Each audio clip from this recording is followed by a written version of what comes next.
It's Laura Eubanks of Design for Serenity with your succulent tip of the day, and this is Walkabout Wednesday, Thanksgiving edition. Hi everybody, it's been a couple of 3 weeks since we talked about my garden, and I just wanted to kind of walk you through and tell you what was happening. This is not happening. These little sedum rubbertinctum had dropped off out of the gutters and taken root in the ground, and I thought, oh, that's going to be really cool. It's not, so I'll work with you guys on redoing that and figuring it out. Clearly the gutters need to be redone. It's always good, bad, and the ugly in a garden, isn't it? Look at this little agavoides. This is a friend of Hannah's. Courtney gave her this. This is real. This is not fake. Isn't that the cutest thing? And Hannah has just had it sitting right here forever. And it's just a perfect example of how when you put the plant in the right place, it does not disappoint. Which brings me to this tiny little cactus.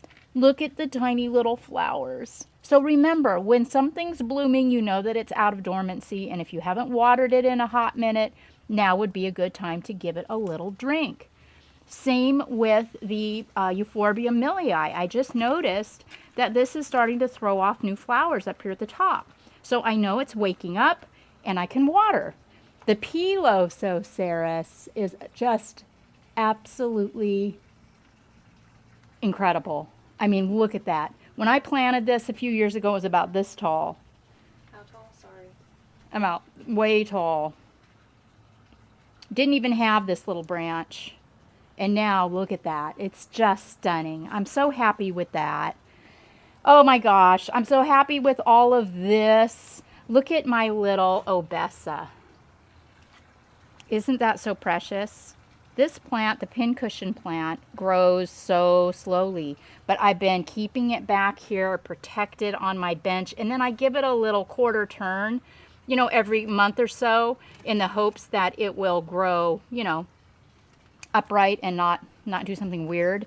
And this little crest is so stressed. I haven't watered that.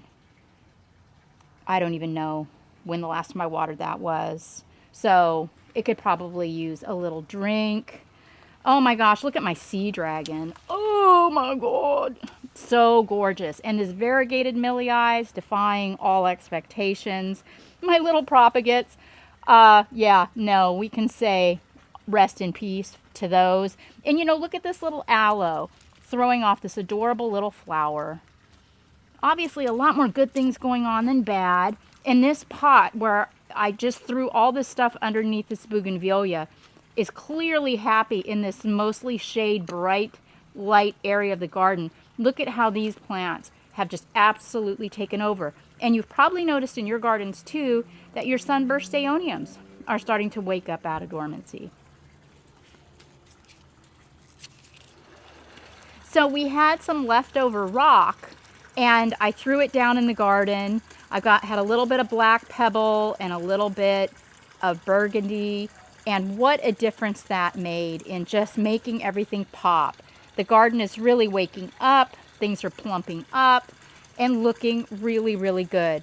This stand of red ives and the orange sedums and the dickia, my gosh, even the little Aeonium kiwis, everything just looks so good right now. So happy with this area. And today I was filling up the pond and I overflowed it. So all of those plants you're looking at right now were underwater about an hour ago. But I don't stress because I have such great drainage. I know everything's going to survive and do just dandy. And this area over here, my Aloe Dichotoma is looking really, really lively. I haven't done anything with this middle section in years, and I'm still, overall very happy with it.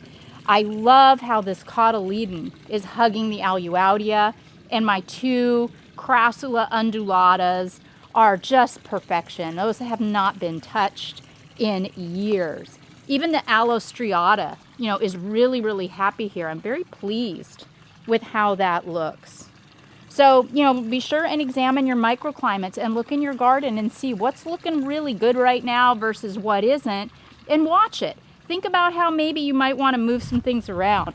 This might be a good time to do it. Also, I added a Kalanchoe Lucier Fantastic. I know the snails adore this plant, so I'm really hopeful that Let us go after those ones instead. yeah, that they go after the standards instead. And my little Dudley. yeah, the little Dudleyia is starting to wake up from summer dormancy. This has been in my garden for over a decade. I love that plant. And the Aloe Giddy is starting to turn orange, which makes me very, very happy. I lost a few of these Echeveria agavoides. When I came back from the ranch last time, some of the ones in the middle here had rotted, and I was so shocked because this has always been such a winner in my garden. And I solved the mystery a couple of days later when I let Bentley out. Bad habits, he peed on him. Very bad dog. So we've corrected his behavior. Oh my goodness. Right? Isn't this just so great? Oh, I did decide to take out the Mangave, the Mangave Jaguar that I had in this pot. It was just not dying, but not doing well. So I just popped a couple of Aloe Cameronii and a great big Echeveria cutting that I had had sitting in the shade for months in there with the Sedum jacobensii. And I'm real happy with that. So I just joined the board of directors of a nonprofit called Plant It Again, which is a wonderful organization that employs people with disabilities.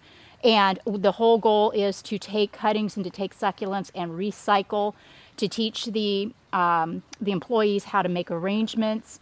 They're also going to be making pots and other decor. This little pot was actually made with bubble wrap. And I am just in awe of how beautiful this is. So if you'd like to support Plant It Again, it really is an incredible organization, and I can't recommend it highly enough. They do have a GoFundMe, so you can check that out in the description, and I thank you in advance for your support on that. So my topsy-turvy, could not be happier with everything in it. It's been in for a couple of 3 years now and is just given me zero problems. Every now and then I do need to pop in some new plants. But what I've been wondering about is should I plant or should I repaint the pots because they're starting to chip? And you know, I'm kind of torn because I kind of like it. You know, this garden, I try to keep it so perfect. And, you know, I don't want it to be perfect. I want there to be things that look a little aged or maybe a little tattered. And what do they call that? Shabby chic. So I think that I'm going to go ahead and leave the pots alone for now. Oh gosh, I love this perspective. Look here at this gorgeous, glorious, hot, it's not even a hot mess. I mean, despite the fact that I have just kind of let this alone for literally years, and the agave quadricolor is pupping, and you know, we've even got one over there, a bunch of them over in here. This whole vignette just makes my heart happy. I mean, seriously, look at this Fred Ives crest. Isn't that just stunning? And this little Quichou Con agave I had up on the table, but I really like it here in its pot next to the agave, the variegated. I think that that's a really neat look. My fountain, we've talked about this and all the iterations that it's been through. And I think I cracked the code. You know, this summer, this thing went through the entire period without an umbrella, even for one day. And anything that toasted, I took it out and I replaced it with something tougher. So I added some aloes, added quite a few aloes, and, you know, some tougher sedum. This Kalanchoe I actually cut back really hard, but it didn't look bad because when I cut it back, all of the plants around it kind of covered the cuts. So it bounced back beautifully, and I also added the Sedum clavatum, or the donkey's tail. And look with the stress how it's turning pink. Just absolutely love this fountain right now. Also, my orange Susan Aach pot that is my pride and joy, this has moved all over the garden because I love it and I love looking at it from different perspectives. So this is going to be its winter home. I don't know, I don't remember what this plant is that's in here. It's a euphorbia of some kind, but it hasn't really performed well for me in the landscape. So I don't use it as much, therefore I've forgotten the name, but it sure is happy in Susan's pot. Oh, and the blue glow and the Mediopicta alba. You know, I keep digging this up and cutting off the roots so that I can keep it at this size. I don't want this thing to get too big. And this gorgeous aloe It's here. not stressed anymore, remember? Before? Yeah, this was, what was it, kind of an orangish red, right? And now it's bright green. It got some water. And somebody rooted. And it rooted, right? So maybe that's something we can do too in another Walkabout Wednesday, is dig that out again, and I'll show you how to sever the roots and put it back so we can encourage more coloring. And the tapestry is still looking really, really good. There's a couple of little hodgepodgey things that I think I need to tighten up, like these Rubbertinctum auroras. Look at the Cameronii. Remember we talked about how it was going to turn deep blood red? It did. It's so, so pretty. And the Aeonium sunburst crest is still cresting. Should be coming out of dormancy soon. These little stringy things, these are air roots that the plant throws off to collect more moisture. It also throws these off to look for soil so that it can anchor itself more and give itself more stability. Very, very intelligent. And this will be the home of a new installation when I get around to it. We talked about maybe doing the master class in this space. I don't know, but I am going to be doing something fabulous here, and I promise I'll take you along when I do it. These gutters also were redone, what? I mean, it had to have been 9 months to a year ago, right? No, not that long, 6 months ago, Hannah thinks. We did it during our quarantine. Did it during quarantine, right, which was March, April, May, June, July, August, September, October, 8 months. It wasn't in March though. Okay, well, it's been a minute. They got through summer, now it's fall, and I don't need to make any adaptations to those at all. So I have been kind of obsessing in the backyard and haven't really done anything out here literally in months. And if I look at this really, really objectively, the bones are great. The Aloe procera is still behaving itself. All of the barrel cactus are doing well. This one that had rotted that I decided to give a chance, yeah, it's so green and so alive. But what I think I'll do is flip it around so that the bud end isn't street facing. But look at all this detritus. Ugh, you know what? I need to come out here and spend a few hours just really cleaning out the rock and maybe sprinkling down some fresh rock. The aeoniums, you know, every summer these look terrible, and then in the winter, you know, they're a beautiful stand, but they're starting, you know, I'm starting to get a little dye back on them. I've got a hole right here. I think this spring some of them are going to bloom out, and what I'll do when they start to look a little shabby is I will move them into the backyard and I will do something else in this space. But for the last 4 or 5 years, I've been really, really happy with these here. Now, these 2 beds, it is absolutely time to figure out more of a solution. You have been with me multiple times when I have reinvented these flanking beds, and I'm just over it. I'm over having to do that a couple times a year. I want to figure out what I can put in here that will stand the test of time. Look at this amazing Aloe Cameronii. Look at that red color. Let's see if we've got any root action here. Yeah, it's in there. But man, you know, that's a beautiful plant. But it's just, this is just always hodgepodge.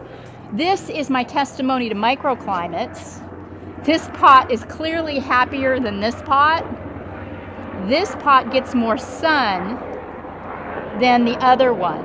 Not a lot more, but just enough for it to look a little bit shabbier and less robust than its neighboring pot on this side. I think that is just absolutely fascinating when you consider that they are like literally 3 feet away.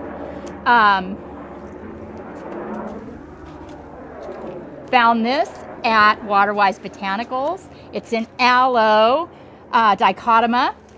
I'm extremely proud of it. Haven't figured out a pot for it yet. Maybe I'll have Susan Aach make me something fabulous. But I'm really, really happy and excited about that. And the rest of this stuff is just some project leftovers that that will work out. I'm also going to be redoing the clamshell with you guys one of these days soon. So lots to do. I want to wish everyone a fantastic Thanksgiving and just a wonderful day tomorrow. Just being thankful, because I sure am thankful for all of you. This has been Laura Eubanks of Design for Serenity. Walkabout Wednesday, Thanksgiving edition. Peace out, everybody.